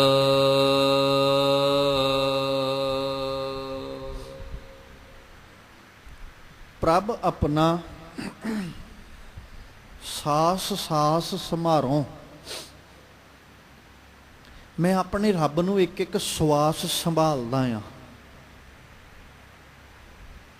ਤੇ ਜਿਹੜੀ ਸਵਾਸ ਸਵਾਸ ਸੰਭਾਲਣ ਦੀ ਮੱਤ ਹੈ ਨਾ, ਇਹ ਮੇਰੇ ਗੁਰੂ ਨੇ ਦਿੱਤੀ।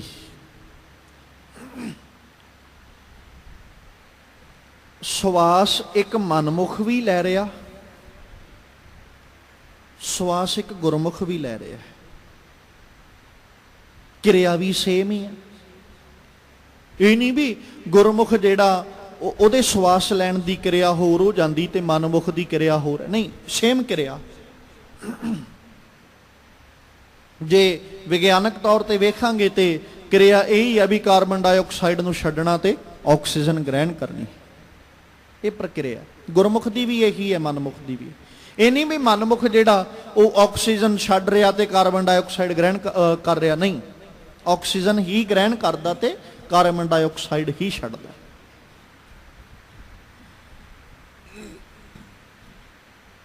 ਸਵਾਸ ਦੋਵੇਂ ਲੈ ਰਹੇ ਨੇ,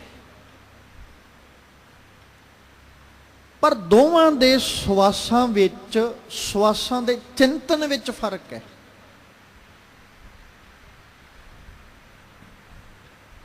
ਜਿਹੜਾ ਤੇ ਗੁਰਮੁਖ ਬੰਦਾ ਹੈ, ਉਹ ਜਦੋਂ ਸਵਾਸ ਲੈਂਦਾ ਤੇ ਉਹਦੀ ਕੋਸ਼ਿਸ਼ ਹੁੰਦੀ ਵੀ ਮੈਂ ਇੱਕ ਵੀ ਦਮ ਵਿਅਰਥ ਨਾ ਗਵਾਵਾਂ ਰੱਬੀ ਯਾਦ ਤੋਂ। ਬਾਬਾ ਜੀ ਕੀ ਕਹਿੰਦੇ? ਦਮ ਦਮ ਸਦਾ ਸੰਭਾਲਦਾ, ਦਮ ਨਾ ਬਿਰਥਾ ਜਾਏ। ਉਹਦੀ ਸੋਚ ਇਹ ਹੈ ਵੀ ਵਿਅਰਥ ਨਹੀਂ ਜਾਣਾ ਚਾਹੀਦਾ, ਦਮ ਇੱਕ ਵੀ ਵਿਅਰਥ ਨਹੀਂ ਜਾਣਾ ਚਾਹੀਦਾ। ਜਿਹੜਾ ਗੁਰੂ ਦੀ ਮੱਤ ਰੱਖਣ ਵਾਲਾ ਤੇ ਜਿਹੜਾ ਮਨ ਦੀ ਮੱਤ ਰੱਖਣ ਵਾਲਾ, ਉਹ ਕਹਿੰਦਾ ਇੱਕ ਵੀ ਸਵਾਸ ਵਿਅਰਥ ਨਹੀਂ ਜਾਣਾ ਚਾਹੀਦਾ। ਜੇ ਇੱਕ ਵੀ ਪਲ ਵਿਅਰਥ ਲੰਘ ਗਿਆ ਮੈਨੂੰ ਤੇ ਘਾਟਾ ਬੜਾ ਪੈ ਜਾਣਾ। ਹੁਣ ਜਿਹੜੀ ਉਹਦੀ ਸੋਚ ਹੈ ਉਹਨੂੰ ਘਾਟਾ ਪੈ ਰਿਹਾ ਸੰਸਾਰਿਕ ਤੌਰ ਤੇ। ਗੁਰਮੁਖ ਕਹਿੰਦੇ ਵੀ ਜੇ ਇੱਕ ਵੀ ਸਵਾਸ ਵਿਅਰਥ ਲੰਘ ਗਿਆ ਘਾਟਾ ਪੈ ਜਾਣਾ, ਉਹ ਕਹਿੰਦਾ ਅਧਿਆਤਮ ਤੌਰ ਤੇ ਘਾਟਾ ਪੈ ਜਾਣਾ। ਜਿਹੜਾ ਗੁਰਮੁਖ ਜਾਣੇ ਉਹ ਕਹਿੰਦਾ ਮੈਨੂੰ ਉਸ ਪੂੰਜੀ ਵਿੱਚ ਘਾਟਾ ਪੈਣਾ ਜਿਹੜੀ ਪੂੰਜੀ ਮੇਰੇ ਮਨ ਨੇ ਸਾਂਭਣੀ ਹੈ, ਜਿਹੜੀ ਪੂੰਜੀ ਨੇ ਮੇਰਾ ਸਾਥ ਦੇਣਾ ਹੈ। ਮਨਮੁਖ ਕਹਿੰਦਾ ਮੈਨੂੰ ਉਸ ਪੂੰਜੀ 'ਚ ਘਾਟਾ ਪੈਣਾ ਜਿਹੜੀ ਮੈਂ ਅੱਜ ਤੱਕ ਜੋੜਦਾ ਆਇਆ। ਹੁਣ ਇੱਕ ਪਾਸੇ ਦਮ ਦਮ ਸਦਾ ਸੰਭਾਲਦਾ, ਦਮ ਨਾ ਬਿਰਥਾ ਜਾਏ, ਤੇ ਦੂਜੇ ਪਾਸੇ ਬਾਪੂ ਜੀ ਕਹਿੰਦੇ ਮਾਇਆ ਮਨੋ ਨਾ ਵਿਸਰੈ ਮੰਗੈ ਦਮਾ ਦਮ। ਸੋ ਪ੍ਰਭ ਚੇਤਨਾ ਆਵਈ ਨਾਨਕ ਨਹੀਂ ਕਰਮ। ਉਥੇ ਰੱਬ ਚੇਤੇ ਨਹੀਂ ਆਇਆ, ਇੱਥੇ ਕਹਿੰਦਾ ਰੱਬ ਭੁੱਲ ਗਿਆ ਤੇ ਮੇਰਾ ਦਮ ਵਿਅਰਥ ਚਲੇ ਜਾਣਾ। ਬਸ ਆਹੀ ਫਰਕ ਹੈ ਇੱਕ ਗੁਰਮੁਖ ਦੇ ਸਵਾਸਾਂ ਦੇ ਚਿੰਤਨ ਵਿੱਚ ਤੇ ਇੱਕ ਮਨਮੁਖ ਦੇ ਸਵਾਸਾਂ ਦੇ ਚਿੰਤਨ ਵਿੱਚ। ਮਨਮੁਖ ਜਦੋਂ ਚੇਤੇ ਕਰਦਾ ਉਦੋਂ ਮਾਇਆ ਚੇਤੇ ਕਰਦਾ ਹੈ, ਜਦੋਂ ਗੁਰਮੁਖ ਚੇਤੇ ਕਰਦਾ ਤੇ ਉਦੋਂ ਮਾਇਆ ਬਣਾਉਣ ਵਾਲੇ ਕਾਦਰ ਨੂੰ ਚੇਤੇ ਕਰਦਾ। ਤੇ ਸਾਹਿਬ ਜੀ ਆਖਦੇ ਕਹਿੰਦੇ ਮੈਂ ਆਪਣਾ ਪਰਮੇਸ਼ਵਰ ਇੱਕ ਇੱਕ ਸਵਾਸ ਨਾਲ ਸੰਭਾਲ ਰਿਹਾ ਤੇ ਇਹ ਸਵਾਸ ਸੰਭਾਲਣ ਦੀ ਜਿਹੜੀ ਮੱਤ ਹੈ ਇਹ ਮੈਨੂੰ ਮਿਲੀ ਮੇਰੇ ਗੁਰੂ ਕੋਲੋਂ। ਇਹ ਮੱਤ ਗੁਰਪ੍ਰਸਾਦ ਮਨ ਧਾਰੋਂ, ਗੁਰੂ ਦੀ ਕਿਰਪਾ ਨਾਲ ਮੈਂ ਇਸ ਮੱਤ ਨੂੰ ਆਪਣੇ ਮਨ ਵਿੱਚ ਧਾਰਿਆ ਹੈ। ਫਿਰ ਤੁਮਰੀ ਕਿਰਪਾ ਤੇ ਹੋਏ ਪ੍ਰਗਾਸਾ। ਹੇ ਮੇਰੇ ਪਰਮੇਸ਼ਵਰ ਜੀਓ, ਤੁਹਾਡੀ ਕਿਰਪਾ ਦੇ ਨਾਲ ਮੇਰੇ ਅੰਦਰ ਚਾਨਣ ਹੋਇਆ। ਸਰਬ ਮਾਇਆ ਪ੍ਰਤਪਾਲਾ ਜੀਓ, ਤੇ ਹੇ ਮੇਰੇ ਪ੍ਰਤਪਾਲੂ ਪਰਮੇਸ਼ਵਰ ਜੀਓ, ਸਭਨਾਂ ਦੇ ਉੱਤੇ ਦਇਆ ਕਰਨ ਵਾਲੇ, ਸਭਨਾਂ ਦੀ ਪ੍ਰਤਪਾਲਣਾ ਕਰਨ ਵਾਲੇ ਆਪ ਜੀ ਨੇ ਕਿਰਪਾ ਕੀਤੀ। ਆਪ ਜੀ ਮੇਰੇ ਉੱਤੇ ਮਾਇਆ ਕਰਕੇ ਵੀ ਮੇਰੀ ਸੰਭਾਲ ਕਰ ਰਹੇ ਹੋ।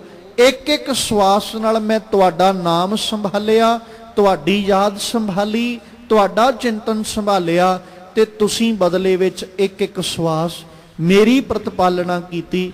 ਇੱਕ ਇੱਕ ਸਾਹ ਨਾਲ ਤੁਸੀਂ ਮੈਨੂੰ ਸੰਭਾਲਦੇ ਹੋ।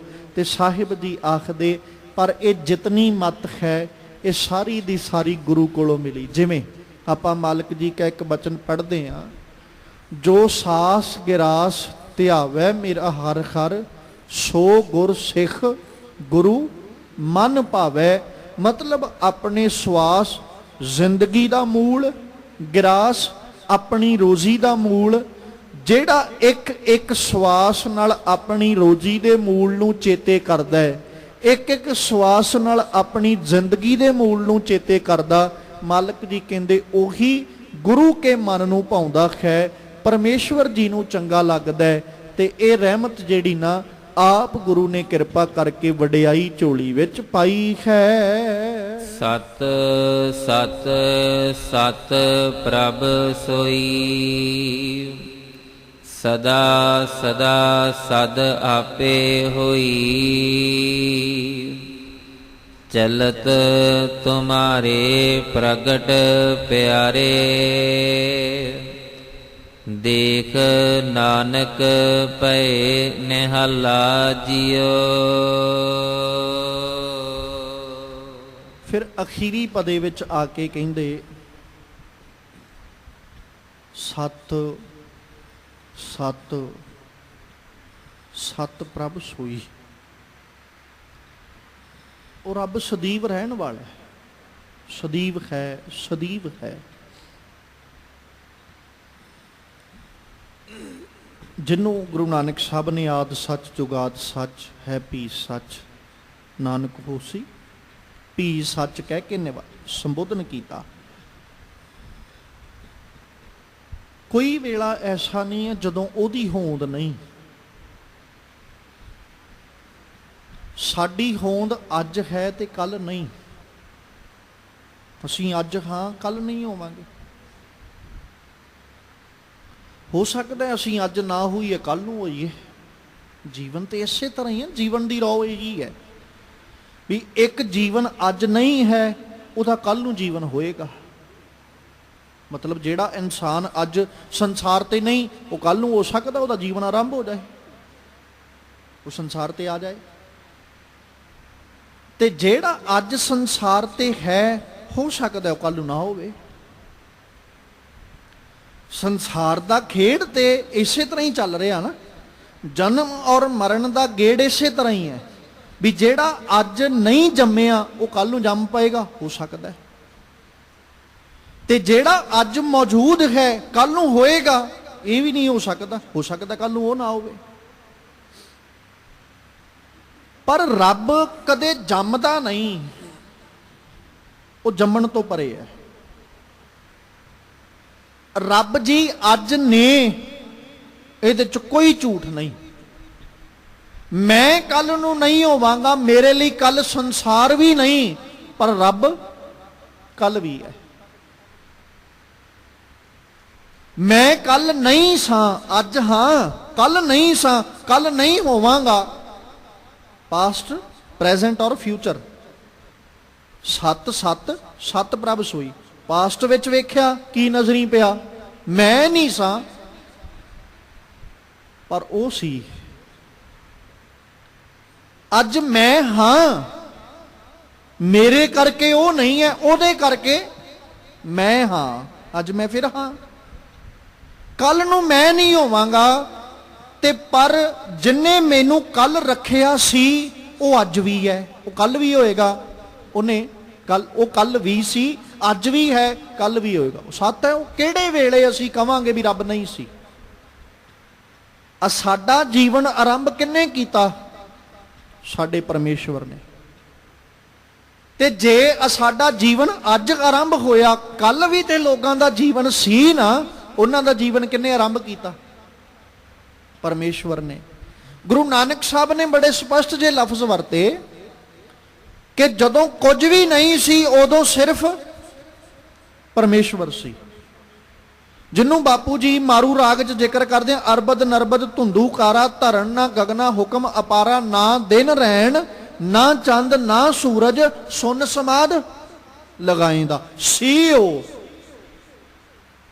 ਫਿਰ ਸਾਚੇ ਤੇ ਪਵਨਾ ਭਇਆ, ਪਵਨੇ ਤੇ ਜਲ ਹੋਏ, ਜਲ ਤੇ ਤ੍ਰਿਭਵਨ ਸਾਜਿਆ, ਘਟ ਘਟ ਜੋਤ ਸਮੋਏ। ਉਸ ਹੈ ਉਹਨੇ ਹੀ।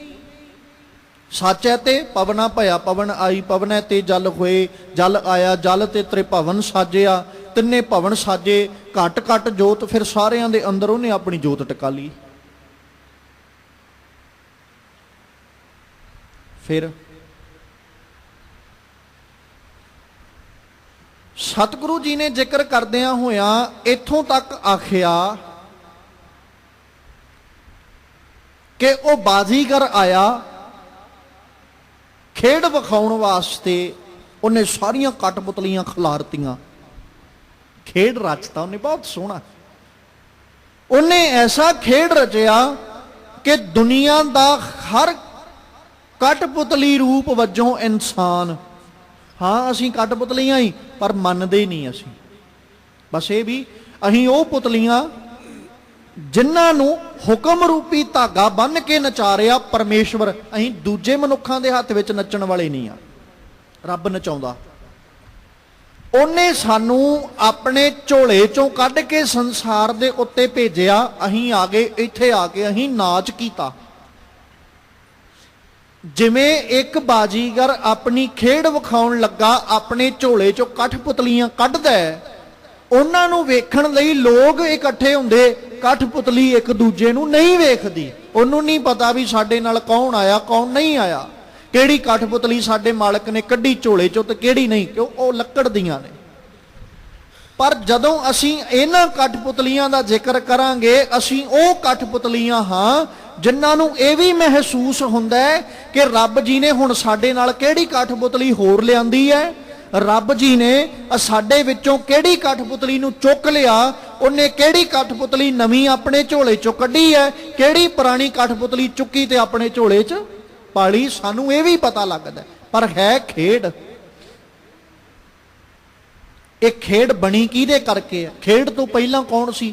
ਸਿਰਫ ਇੱਕ ਖੇਡ ਵਿਖਾਉਣ ਵਾਲਾ ਬਾਜ਼ੀਗਰ। ਹੁਣ ਖੇਡ ਪਸਰ ਗਈ, ਖੇਡ ਨੂੰ ਖੇੜਾ ਕੌਣ ਰਿਹਾ? ਬਾਜ਼ੀਗਰ। ਇਹ ਤਾਂ ਨਹੀਂ ਨਾ ਉਹਨੇ ਕਠਪੁਤਲੀਆਂ ਕੱਢ ਕੇ ਝੋਲੇ 'ਚ ਸੁੱਟਤੀਆਂ, ਨਹੀਂ। ਫਿਰ ਉਹਨਾਂ ਦੀ ਕੱਲੀ ਕੱਲੀ ਦੀ ਤਾਰ ਫੜ ਲੈਂਦਾ, ਨਚਾਉਂਦਾ। ਫਿਰ ਜਦੋਂ ਉਹਦਾ ਖੇਡ ਮੁੱਕ ਜਾਂਦਾ, ਫਿਰ ਕਠਪੁਤਲੀਆਂ ਨੂੰ ਬੈਗ 'ਚ ਪਾ ਲੈਂਦਾ। ਕੌਣ ਰਹਿ ਜਾਂਦਾ? ਇੱਕ ਬਾਕੀ ਕੌਣ ਰਹਿ ਜਾਂਦਾ? ਬਾਜ਼ੀਗਰ। ਬਸ ਸੱਤ ਸੱਤ ਸੱਤ ਪ੍ਰਭ ਸੋਈ। ਪਹਿਲੋਂ ਉਹੀ ਸੀ, ਉਹਨੇ ਆਪਣਾ ਆਪਾ ਪ੍ਰਗਟਾਇਆ। ਫਿਰ ਉਹਨੇ ਖੇਡ ਬਣਾਈ, ਉਹ ਫਿਰ ਆਪ ਹੈ, ਉਹ ਖੇਡ ਖਿਡਾ ਰਿਹਾ ਹੁਣ ਸਾਨੂੰ। ਉਹਨੇ ਫਿਰ ਸਾਨੂੰ ਸਾਰਿਆਂ ਨੂੰ ਇਕੱਠੇ ਕਰਨਾ ਤੇ ਇੱਕ ਝੋਲੇ 'ਚ ਫਿਰ ਪਾ ਲੈਣਾ, ਫਿਰ ਇਕੱਲੇ ਨੇ ਰਹਿ ਜਾਣਾ। ਉਹ ਕਦੇ ਨਹੀਂ ਜਾਂਦਾ। ਅਸੀਂ ਸਮੇਂ ਅਨੁਸਾਰ ਹੀ ਆਉਂਦੇ ਆ, ਜਾਂਦੇ ਆ, ਮਰਦੇ ਆ ਤੇ ਜੰਮਦੇ ਆ। ਗੁਰੂ ਅਰਜਨ ਸਾਹਿਬ ਕਹਿੰਦੇ ਉਹ ਸੱਤ ਹੈ, ਸਦਾ ਸਦਾ ਸਦ ਆਪੇ ਹੋਈ, ਉਹ ਆਪੇ ਹੀ ਹੈ,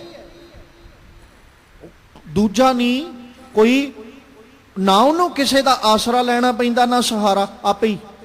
ਸੱਤ ਵੀ ਆਪ ਹੈ, ਖਿਡਾਉਂਦਾ ਵੀ ਆਪ ਹੈ, ਬਣਾਉਂਦਾ ਵੀ ਆਪ ਹੈ, ਆਪੇ ਹੀ। ਇਸ ਕਠਪੁਤਲੀ ਦੀ ਸਿਰਜਣਾ ਵੀ ਉਹ ਆਪੇ ਹੀ ਕਰਦਾ, ਇਸ ਕਠਪੁਤਲੀ ਨੂੰ ਨਚਾਉਂਦਾ ਵੀ ਆਪ ਹੈ। ਉਹ ਹੁਕਮ ਰੂਪੀ ਜੇਵਰੀ ਉਹਨੇ ਪਾ ਲੈਣੀ ਹੈ ਗਲ 'ਚ, ਉਹਨੇ ਹੁਕਮ ਰੂਪੀ ਧਾਗਾ ਬੰਨ੍ਹ ਦੇਣਾ ਹੈ। ਉਹ ਹੁਕਮ ਰੂਪੀ ਧਾਗਾ ਐਸਾ ਬੰਨ੍ਹਦਾ ਹੈ ਕਿ ਇਨਸਾਨ ਸਾਰੀ ਜ਼ਿੰਦਗੀ ਉਸੇ ਧਾਗੇ ਦੇ ਆਧਾਰ ਤੇ ਕੱਢਦਾ ਹੈ। ਫਿਰ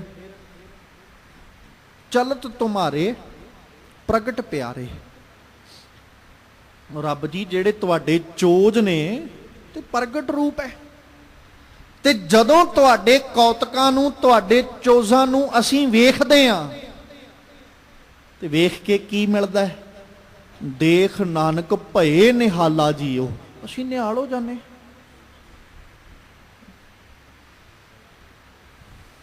ਜਿਹੜਾ ਤੇ ਰੱਬੀ ਪਿਆਰਾ, ਉਹ ਤੇ ਰੱਬ ਦਾ ਕੱਲਾ ਕੱਲਾ ਕੌਤਕ ਵੇਖ ਕੇ ਨਾ ਖੁਸ਼ ਹੁੰਦਾ। ਰੱਬਾ, ਉਹ ਰੱਬੀ ਪਿਆਰਾ ਹੀ ਕਹਿੰਦੇ, ਬਲਿਹਾਰੀ ਕੁਦਰਤ ਵਸਿਆ, ਤੇਰਾ ਅੰਤ ਨਾ ਜਾਈ ਲਖਿਆ, ਉਹੀ ਕਹਿ ਰਿਹਾ। ਤੇ ਜਿਹੜਾ ਬੰਦਾ ਹੈ ਹੀ ਰੱਬ ਤੋਂ ਟੁੱਟਿਆ, ਉਹਨੇ ਕਿੱਥੋਂ ਕਹਿ ਦੇਣਾ ਬਲਿਹਾਰੀ ਕੁਦਰਤ ਵਸਿਆ? ਉਹ ਕਿਵੇਂ ਕਹਿ? ਉਹ ਰੱਬ ਦੇ ਚੋਜ ਵੇਖ ਕੇ ਪ੍ਰਸੰਨ। ਵੇਖੋ, ਜਿਨ੍ਹਾਂ ਨੇ ਚੋਜ ਵੇਖੇ ਤੇ ਜਿਹੜੇ ਪ੍ਰਸੰਨ ਹੋਏ, ਉਹਨਾਂ ਪਤਾ ਕੀ ਕਿਹਾ? ਰੱਬਾ ਕਿਆ ਤੇਰੇ ਚੋਜ ਨੇ, ਅਸੀਂ ਵੇਖ ਕੇ ਹੈਰਾਨ ਹੋ ਗਏ। ਮਾਟੀ ਕੋ ਪੁੱਤਰਾ ਕੈਸੇ ਨਚਤ ਹੈ, ਇਹ ਤੇਰਾ ਚੋਜ ਹੈ, ਅਸੀਂ ਨਿਹਾਲ ਹੋਈ ਜਾਂਦੇ। ਜਿਹੜਾ ਤੇ ਗੁਰਮੁਖ ਜਾਣੇ, ਉਹ ਤੇ ਰੱਬ ਜੀ ਕੇ ਚੋਜ ਵੇਖ ਕੇ ਨਿਹਾਲ ਹੋ ਰਿਹਾ। ਉਹ ਕਹਿੰਦੇ ਮਾਟੀ ਕੋ ਪੁੱਤਰਾ ਕੈਸੇ ਨਚਤ ਹੈ, ਦੇਖੈ ਦੇਖੈ ਸੁਣੇ ਬੋਲੇ ਦੌਰਿਓ ਫਿਰਤ ਹੈ। ਜਬ ਕਸ਼ ਪਾਵੇ ਤਬ ਗਰਭ ਕਰਤ ਹੈ, ਮਾਇਆ ਗਈ ਤਬ ਰੋਵਣ ਲਗਤ ਹੈ। ਰੱਬ ਜੀ ਤੇਰੇ ਚੋਜ ਨੇ, ਗੁਰਮੁਖ ਜਨ ਵੇਖ ਕੇ ਪ੍ਰਸੰਨ ਹੋਏ। ਤੇ ਜਿਹੜਾ ਮਨਮੁਖ ਸੀ, ਉਹ ਰੱਬ ਦੇ ਚੋਜ ਵੇਖ ਕੇ ਰੋਈ ਉੱਠਦਾ ਵੀ ਆਹ ਕੀ ਬਣ ਗਿਆ। ਤੇ ਸਾਹਿਬ ਜਿਨ੍ਹਾਂ ਨੇ ਸਵਾਸ ਸਵਾਸ ਰੱਬ ਨੂੰ, ਕਿਉਂਕਿ ਅੱਜ ਉਹਨਾਂ ਦੀ ਬਾਤ ਚੱਲ ਰਹੀ ਜਿਹੜੇ ਕਹਿੰਦੇ ਸੁਣ ਸੁਣ ਜੀਵਾਂ ਸੋਏ ਤੁਮਾਰੀ, ਜਿਹੜੇ ਇਹ ਕਹਿ ਰਹੇ ਗੁਣ ਗਾਵਤ ਮਨ ਹਰਿਆ ਹੋਵੇ, ਜਿਹੜੇ ਇਹ ਆਖ ਰਹੇ ਸਾਸ ਸਾਸ ਸਮਾਰੋ ਪ੍ਰਭੂ ਆਪਣੇ ਨੂੰ ਮੈਂ ਚੇਤੇ ਚੇਤੇ ਪ੍ਰਭ ਆਪਣਾ ਸਾਸ ਸਾਸ ਸਮਾਰੋ, ਜਿਹੜੇ ਇਹ ਗੱਲ ਆਖ ਰਹੇ ਨਾ, ਉਹ ਕਹਿੰਦੇ ਚਲਤ ਤੁਮਾਰੇ ਪ੍ਰਗਟ ਪਿਆਰੇ, ਦੇਖ ਨਾਨਕ ਪਏ ਨਿਹਾਲਾ ਜੀ। ਅਸੀਂ ਵੇਖ ਕੇ ਨਿਹਾਲ ਹੋ ਗਏ। ਰੱਬਾ ਤੇਰੇ ਕੌਤਕ, ਹਾਂ ਕੌਤਕ ਵੇਖਦੇ ਅਸੀਂ ਨਿਹਾਲ ਜ਼ਰੂਰ ਹੋਏ ਆ, ਪਰ ਸਮਝ ਨਹੀਂ ਸਕੇ ਤੇਰੇ ਕੌਤਕ, ਤੇਰੇ ਚੋਜ਼ਾਂ ਨੂੰ, ਕਿ ਤੂੰ ਕਿਹੜੇ ਵੇਲੇ ਕਿਹੜਾ ਲਾਡ ਕਦੋਂ ਲਡਾਣਾ ਹੈ, ਕਿਹੜਾ ਚੌਜ ਕਦੋਂ ਕਰਦਾ, ਕਿਹੜਾ ਕੌਤਕ ਕਿਵੇਂ ਵਰਤਾਉਣਾ, ਇਹਨੂੰ ਨਹੀਂ ਅਸੀਂ ਸਮਝ ਸਕੇ। ਪਰ ਤੇਰੇ ਕੌਤਕ ਵੇਖ ਕੇ ਮਨ ਨੂੰ ਪ੍ਰਸੰਨਤਾ ਬਹੁਤ ਹੋਈ ਵੀ ਰੱਬ ਜੀ ਤੂੰ ਆਪੇ ਹੀ ਦਇਆ ਕਰਕੇ, ਦਇਆਲੂ ਬਣ ਕੇ ਆਪੇ ਹੀ ਜੀਵਾਂ ਨੂੰ ਤੋਰੀ ਜਾਂਦਾ, ਆਪੇ ਹੀ ਜੀਵਾਂ ਨੂੰ ਭਰਮਾਈ ਵੀ ਜਾਂਦਾ। ਇਹ ਆਪੇ ਹੀ ਭਰਮੇ ਹੋਏ, ਆਪੇ ਹੀ ਤੇਰੇ ਚਲਾਏ ਚੱਲੀ ਜਾਂਦੇ। ਸਾਰਾ ਸੰਸਾਰ ਦਾ ਖੇਡ ਇਸੇ ਤਰ੍ਹਾਂ ਚੱਲ ਰਿਹਾ। ਸਾਹਿਬ ਜੀ ਕਿਰਪਾ ਕਰਨ, ਸਾਡੇ ਸਭਨਾਂ ਦੇ ਸਿਰਾਂ ਉੱਤੇ ਗੁਰੂ ਬਾਬਾ ਜੀ ਆਪਣਾ ਮਿਹਰ ਭਰਿਆ, ਰਹਿਮਤ ਭਰਿਆ ਹੱਥ ਰੱਖਣ। ਕਿਤੇ ਸਤਿਗੁਰੂ ਜੀ ਕੀ ਮਿਹਰ ਸਦਕਾ ਅਸੀਂ ਪਰਮੇਸ਼ਵਰ ਜੀ ਕੇ ਗੁਣਾਂ ਨੂੰ ਗਾਉਣਾ ਸਿੱਖ ਲਈਏ, ਇੱਕ ਇੱਕ ਸਵਾਸ ਉਹਨੂੰ ਸੰਭਾਲਣਾ ਸਿੱਖ ਲਈਏ। ਅਸੀਂ ਉਹਦੇ ਚੋਜ ਸਮਝ ਨਹੀਂ ਸਕਦੇ, ਉਹਦੇ ਕੌਤਕ ਸਮਝ ਨਹੀਂ ਸਕਦੇ, ਪਰ ਉਹਨਾਂ ਦੀ ਗਿਣਤੀ ਵਿੱਚ ਆ ਜਾਈਏ ਕਿ ਅਸੀਂ ਚੋਜ ਵੇਖ ਕੇ ਨਿਹਾਲ ਹੋਈਏ। ਰੱਬ ਜੀਓ ਆ ਤੇਰਾ ਕੌਤਕ ਸਾਡੇ ਮਨ ਨੂੰ ਬੜਾ ਪਾਇਆ, ਆ ਤੇਰਾ ਕੌਤਕ ਵੇਖ ਕੇ ਅਸੀਂ ਨਿਹਾਲ ਹੋ ਗਏ। ਉਹਨਾਂ ਦੀ ਗਿਣਤੀ ਵਿੱਚ ਸ਼ਾਮਲ ਹੋਈਏ ਜਿਹੜੇ ਰੱਬ ਜੀ ਦੀ ਰਜ਼ਾ ਵਿੱਚ ਰਾਜ਼ੀ ਨੇ। ਮਾਲਕ ਅੱਗੇ ਹੱਥ ਜੋੜ ਅਰਜ਼ੋਈ ਨਿਤਾ ਪ੍ਰਤੀ ਕਰਦੇ ਰਿਹਾ ਕਰੋ। ਵਿਸਰਨਾ ਹੀ ਦਾਤਾਰ, ਵਿਸਰਨਾ ਹੀ ਦਾਤਾਰ,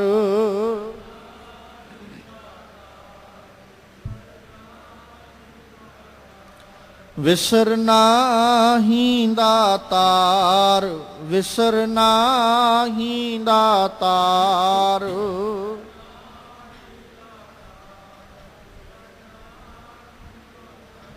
ਆਪਣਾ ਨਾਮ ਦੇਹੋ, ਆਪਣਾ ਨਾਮ ਦੇਹੋ।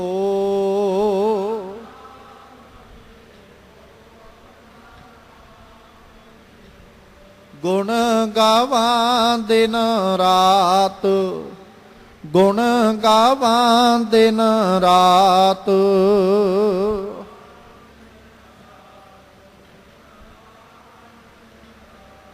ਨਾਨਕ ਚਾਓ ਇਹੋ, ਨਾਨਕ ਚਾਓ ਇਹੋ।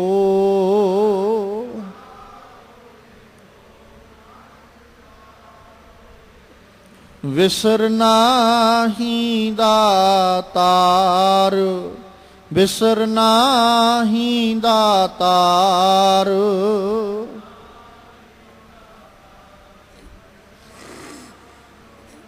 ਆਪਣਾ ਨਾਮ ਦੇਖੋ, ਆਪਣਾ ਨਾਮ ਦੇਖੋ।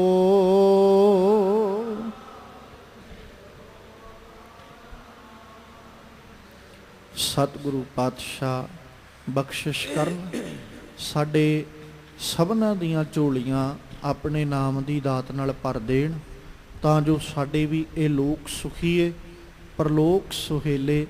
ਨਾਨਕ ਹਰ ਪ੍ਰਭ ਆਪੇ ਮੇਲੇ, ਹੋਈਆਂ ਬੇਅੰਤ ਭੁੱਲਾਂ ਦੀ ਖਿਮਾ ਬਖਸ਼ਣੀ। ਆਓ ਸਤਿਗੁਰੂ ਜੀ ਕੇ ਪਾਵਨ ਬਚਨ ਹਿਰਦੇ ਵਿੱਚ ਵਸਾ ਲਈਏ। ਸਤ ਸਤ ਸਤ ਪ੍ਰਭ ਸੋਈ, ਸਦਾ ਸਦਾ ਸਦ ਆਪੇ ਹੋਈ। ਚਲਤ ਤੁਮਾਰੇ ਪ੍ਰਗਟ ਪਿਆਰੇ, ਦੇਖ ਨਾਨਕ ਪਏ ਨਿਹਾਲਾ ਜਿਉ।